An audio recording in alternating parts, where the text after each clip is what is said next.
ఏ విధంగా అయినా ఈ రాష్ట్ర బడ్జెట్ మొత్తాన్ని ఈ కల్వకుర్తి అభివృద్ధి కోసమే రాబట్టుకుందామని మీ శాసనసభ్యులు ప్రయత్నం చేస్తూ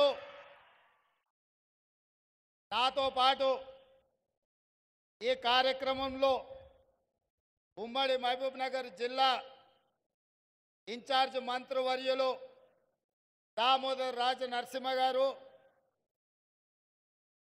ఉమ్మడి మహబూబ్ నగర్ జిల్లా నుంచి ప్రాతినిధ్యం వహిస్తున్న మన మంత్రివర్యులు జూపల్లి కృష్ణారావు గారు, అదేవిధంగా నాగర్ కర్నూల్ పార్లమెంట్ సభ్యులు డాక్టర్ మల్లు రవి గారు, ఈ వేదిక మీద సిడబ్ల్యూసి మెంబర్ కల్వకుర్తి మాజీ శాసనసభ్యులు మిత్రుడు వంశీచంద్ర రెడ్డి గారు, అదేవిధంగా అచ్చంపేట శాసనసభ్యులు డాక్టర్ వంశీకృష్ణ గారు, జడ్చర్ల శాసనసభ్యులు అనిరుద్ రెడ్డి గారు, మహబూబ్ నగర్ శాసనసభ్యులు ఎన్ఎం శ్రీనివాసరెడ్డి గారు, షాద్నగర్ శాసనసభ్యులు ఈర్లపల్లి శంకర్ గారు, నాగర్ కర్నూల్ శాసనసభ్యులు డాక్టర్ రాజేష్ రెడ్డి గారు, అదేవిధంగా దేవరకద్ర శాసనసభ్యులు మధుసూదన్ రెడ్డి గారు, అదేవిధంగా ప్లానింగ్ కమిషన్ వైస్ చైర్మన్ పెద్దలు డాక్టర్ జిల్లెల చిన్నారెడ్డి గారు, వేదిక మీద పెద్దలు అందరూ, జైపాల్ రెడ్డి గారి కుటుంబ సభ్యులు, ప్రాణ సమానులైన కల్వకుర్తి నియోజకవర్గ కాంగ్రెస్ పార్టీ కార్యకర్తలకు, నాయకులకు మనస్ఫూర్తిగా ధన్యవాదాలు, కృతజ్ఞతలు. జూపల్లి కృష్ణారావు గారు చెప్పినట్టు ఢిల్లీకి రాజైన తల్లికి కొడుకే అన్నట్టుగా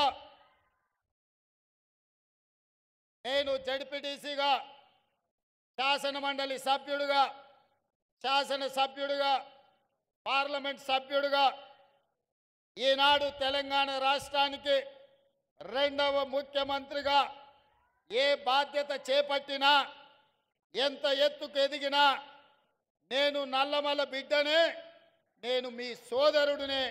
నాకు ఏ హోదా వచ్చినా నా ఎదుగుదలకు కారణమైన ఈ నల్లమల ప్రాంతాన్ని, ఈ కల్వకుర్తి నియోజకవర్గ ప్రజల్ని నేను ఎప్పటికీ గుర్తుపెట్టుకుంటానని చెప్పి ఈ సందర్భంగా తెలియజేస్తున్నా. మిత్రులారా, జైపాల్ రెడ్డి గారి గురించి మాట్లాడాలి అంటే ఆలోచన చేసి మాట్లాడాల్సి ఉంటుంది.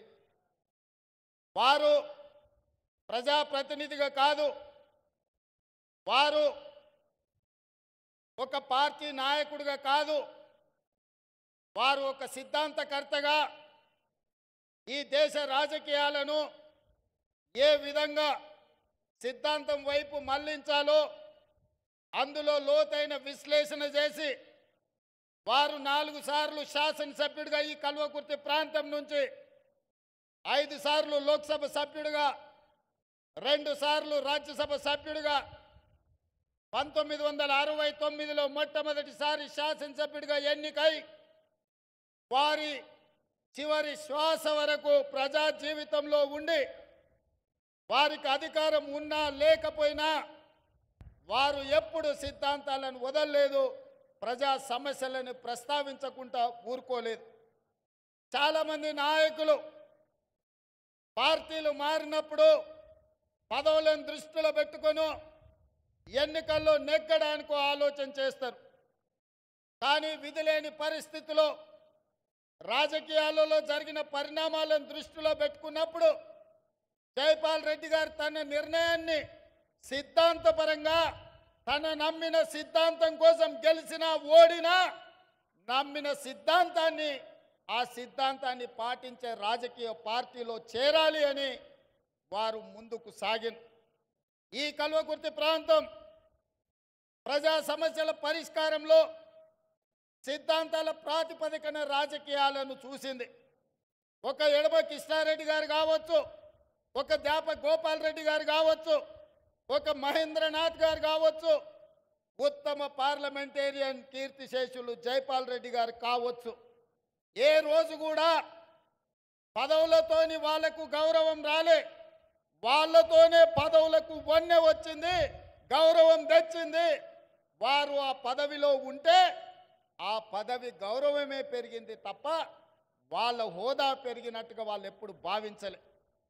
అందుకే మిత్రులారా, అప్పుడప్పుడు కల్వకుర్తి నుంచి నన్ను కలవడానికి వచ్చే సర్పంచులను, గ్రామస్థాయి నాయకులతో నేను అంటుంటా, అయా రాజకీయాలను, సిద్ధాంతాలను జైపాల్ రెడ్డి గారు మీకు ఎక్కువ నేర్పించిండ్రు.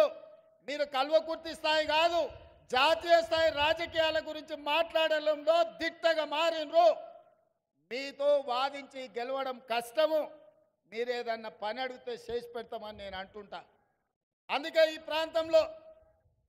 ప్రాంతంలో ఉన్న తండాల నుంచి మొదలు పెడితే మారుమూలలో ఉన్న గ్రామ పంచాయతీల సర్పంచుల వరకు రాజకీయాలను విశ్లేషించడంలో ఈ కల్వకుర్తి ప్రజాప్రతినిధులకు ఒక ప్రత్యేకత ఉన్నది. ఈ ప్రాంతంలో ఈ రోజు కూడా జైపాల్ రెడ్డి గారు మన మధ్యత లేకపోయినా చాలామంది కలిసినప్పుడు, నన్నే కాదు ఎవరిని కలిసినా, భారత్ జోడోలో రాహుల్ గాంధీ గారిని కలిసినప్పుడు కూడా చాలామంది గర్వంగా వాళ్ళు రాహుల్ గాంధీ గారికి, సార్ మేము జైపాల్ రెడ్డి గారి అనుచరులము, మేము జైపాల్ రెడ్డి గారి శిష్యులమని గర్వంగా చెప్పుకోవడం నేను చూసిన.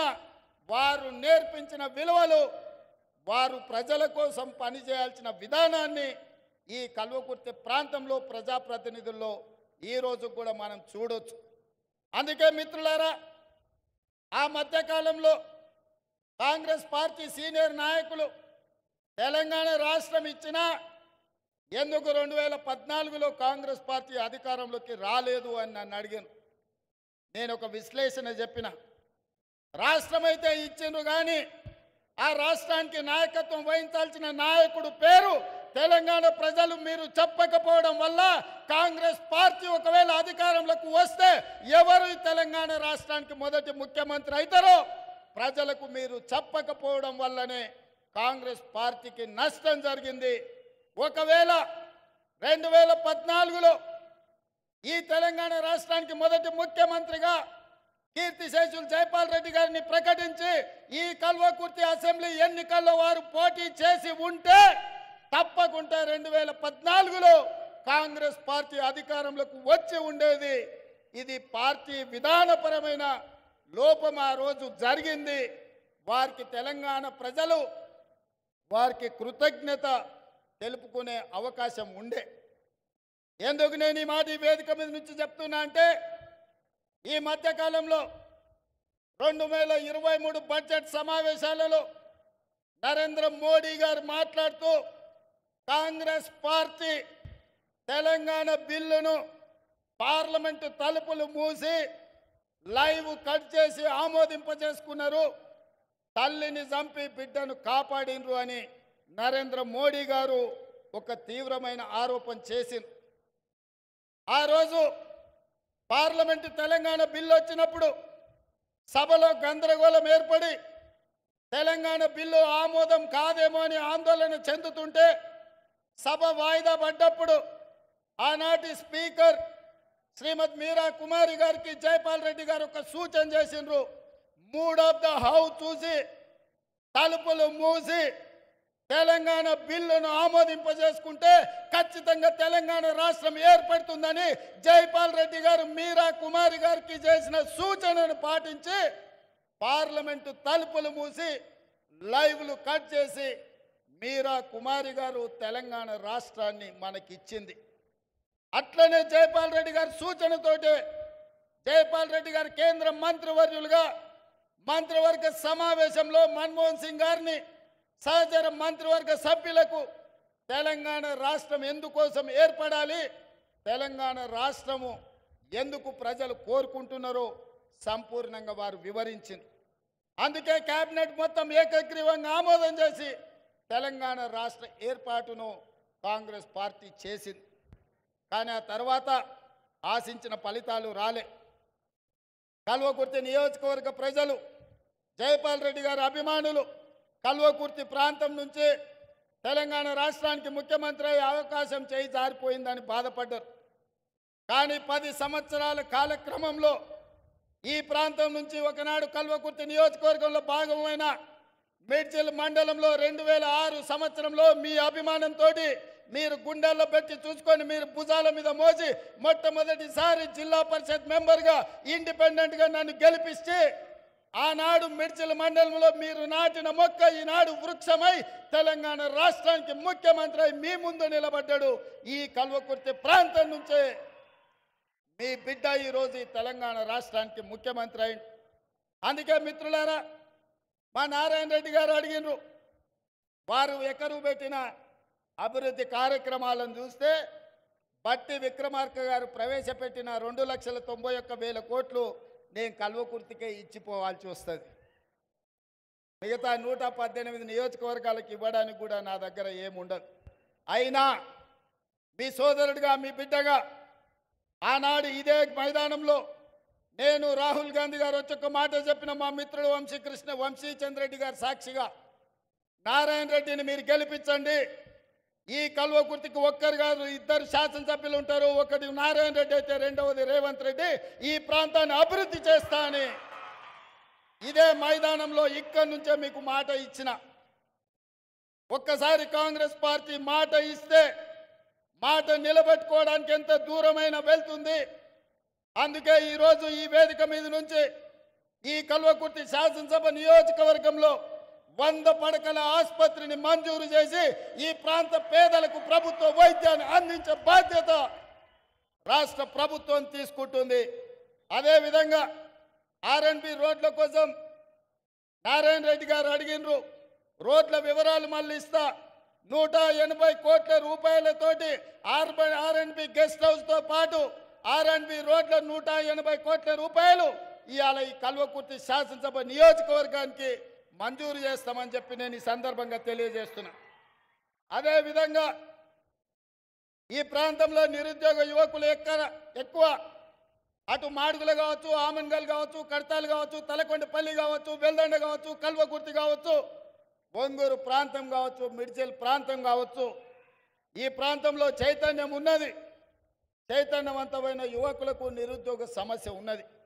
ఆ నిరుద్యోగ సమస్యను పరిష్కరించడానికి నేషనల్ అకాడమీ ఆఫ్ కన్స్ట్రక్షన్ నుంచి ఒక స్కిల్ సెంటర్ని ఆమన్గల్లో ఇచ్చి 10 కోట్ల రూపాయలతోటి తక్షణమే పనులను ప్రారంభించే మంజూరు ఈ వేదిక మీద నుంచి మీకందరికీ ఇస్తున్నాం. అదేవిధంగా ఆమన్గల్లో డిగ్రీ కాలేజ్ బిల్డింగ్ లేదు, జూనియర్ కాలేజ్ బిల్డింగ్ లేదని మా శాసనసభ్యులు చెప్పినారు. దానికి ఎంత ఖర్చైనా తక్షణమే వాటికి మంజూరు చేసే బాధ్యత ఈ ప్రభుత్వం తీసుకుంటుంది అని చెప్పి నేను ఈ సందర్భంగా తెలియజేస్తున్నా. అదేవిధంగా వివిధ ప్రాంతాలకు సంబంధించిన హై లెవెల్ బ్రిడ్జెస్ గురించి నారాయణ రెడ్డి గారు అడిగినారు.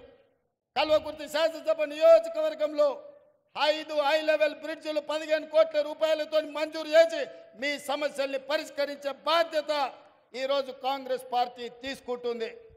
అదేవిధంగా మాడుగుల మండలం జైపాల్ రెడ్డి గారి సొంత గ్రామం.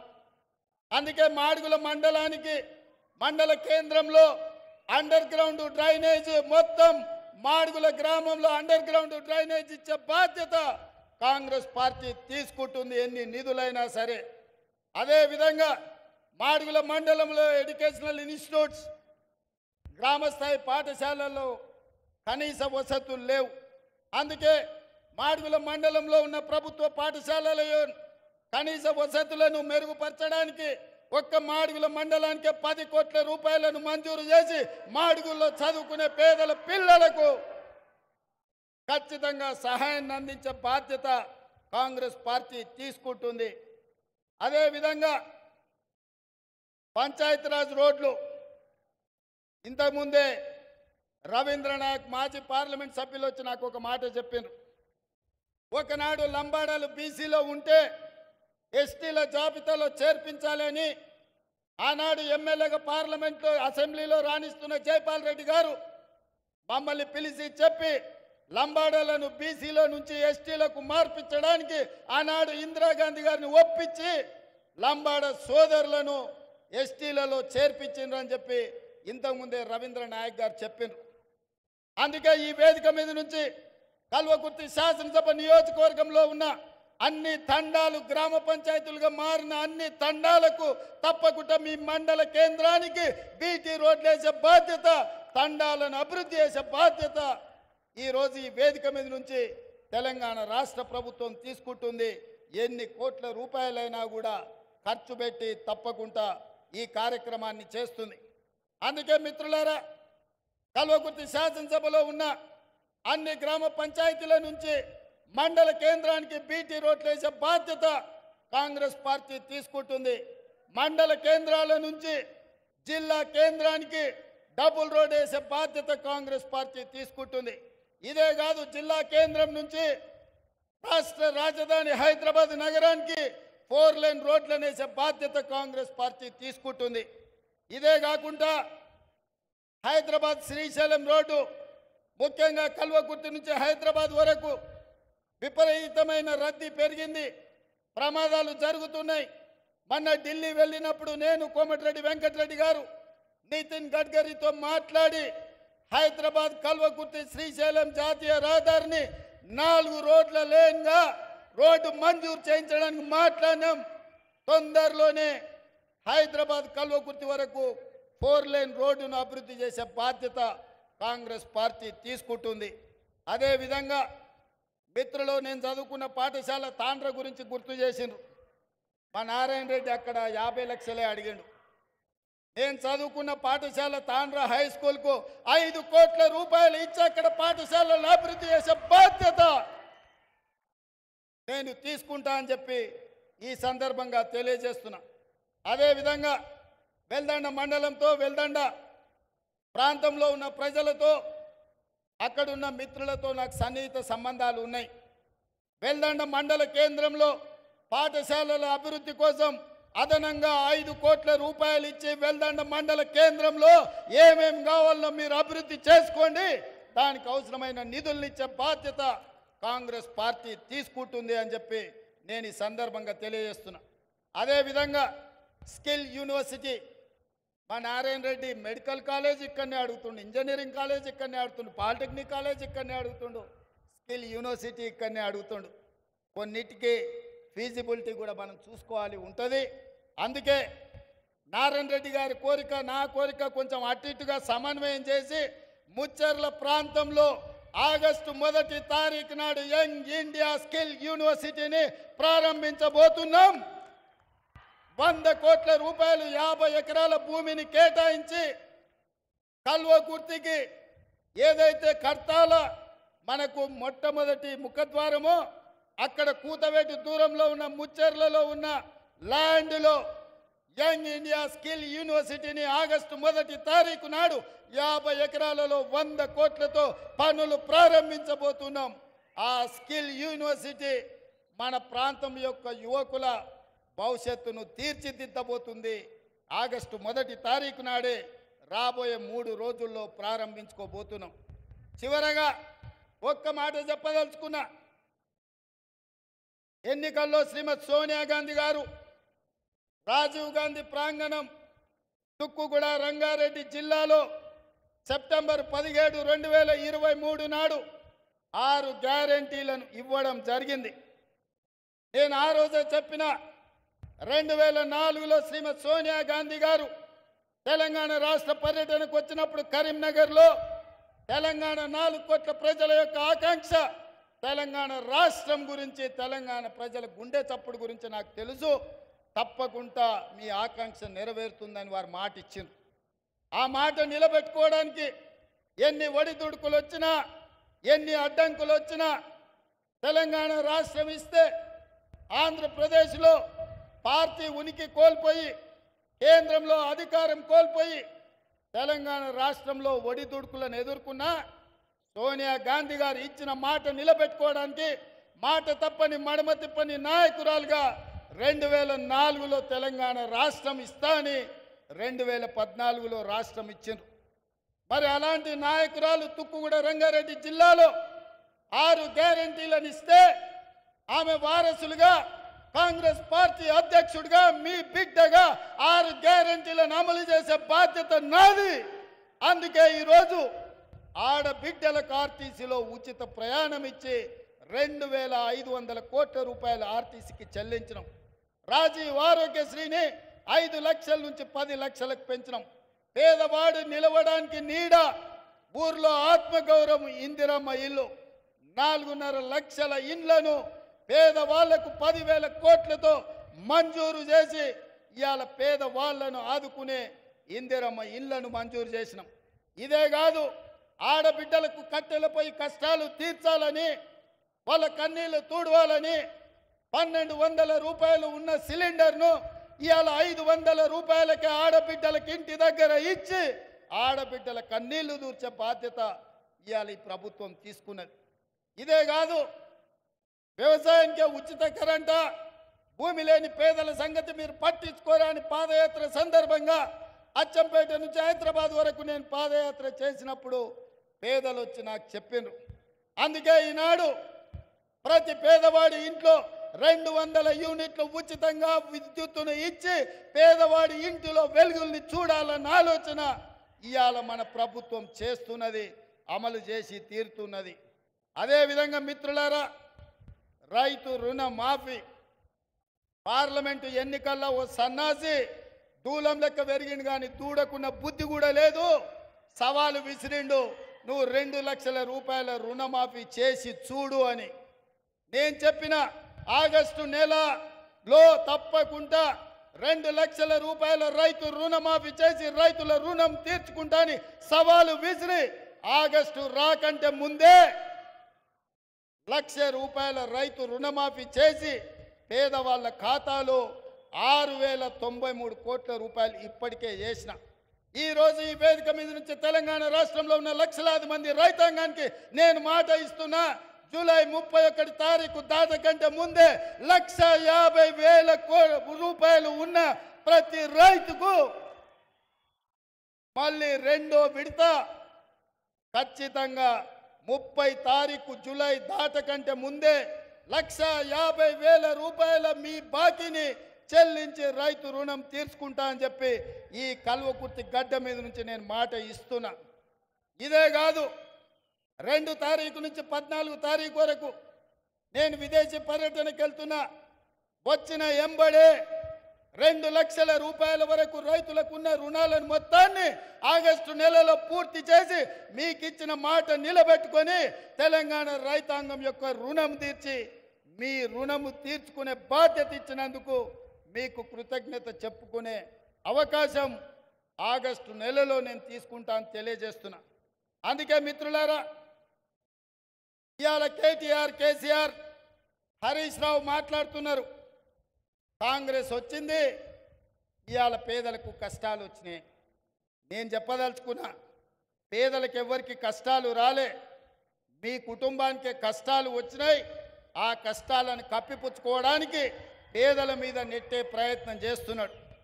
మన అసెంబ్లీలో మాట్లాడుతూ నేను కొన్ని ప్రశ్నలు అడిగి ప్రతిపక్ష నాయకుడు రావాలి అని సూచన చేస్తే కేటీఆర్ అన్నాడు, ఆయన రాడు, మేమే వస్తాం, బావా బామార్దులమే సమాధానం చెప్తామని. టీవీలో చూసినట్టున్నాడు. 24 తారీఖు నాడు కేటీఆర్ మాట్లాడింది. 25 తారీఖు నాడు పొద్దున్నే 12 గంటలకు అసెంబ్లీ ఉంటే 11:30కే వచ్చి కూర్చున్నాడు కేసీఆర్. వీడు తిక్కలోడు, అసలే తిరణాలకు పోతే ఎక్కడానికి దిగడానికి సరిపోయింది అన్నట్లా వీడు ఏం చేసి వస్తాడో, వీడికి చేతికిస్తే ఇది ఎక్కడ పోద్దా అని వచ్చి పొద్దున్నే అసెంబ్లీలో కూర్చున్నాడు. అంటే కొడుకేమో రాడంటాడు, తండ్రి ఏమో పొద్దున్నే వచ్చి కూర్చుంటాడు. అంటే ఇవాళ వాళ్ళ మధ్యలో సమన్వయం లేదు, అధికారం కోల్పోయిన బాధ కొట్టొచ్చినట్టు కనిపిస్తుంది. అదే కాకుండా మన ఆయన మేడిగడ్డ గోదావరి ప్రాజెక్టులను పరిశీలించడానికి పోయిండు. మా దగ్గర బాలయ్య అనే డ్రైవర్ ఉంటాడు, వాళ్ళ కొడుకు అక్కడ ఇక్కడ అడావిడిగా తిరుగుతున్నాడు. వాడు 10వ తరగతి పాస్ అయింది కానీ వాడికి ఏందో ఈ తిరుగుళ్ళు అలవాటు. ఊరికే టీవీ చూస్తున్నాడు, కేటీఆర్ ఉన్నాడా సార్ అంటుండు. ఎందుకురా అంటే, సార్ కేటీఆర్ గారికి సెల్ఫీలు దిగుడు, సెల్ఫీ డబ్బా కొట్టుకున్నాడు అలవాటు, అసెంబ్లీలో నోరు జారుతాడు, ఆడ మేడిగడ్డ గోదావరి జిల్లాల కాలు జారిండు అనుకో, అండ్లబడి కొట్టుకపోతే లేనిపోని పని అవుతుంది అన్నాడు.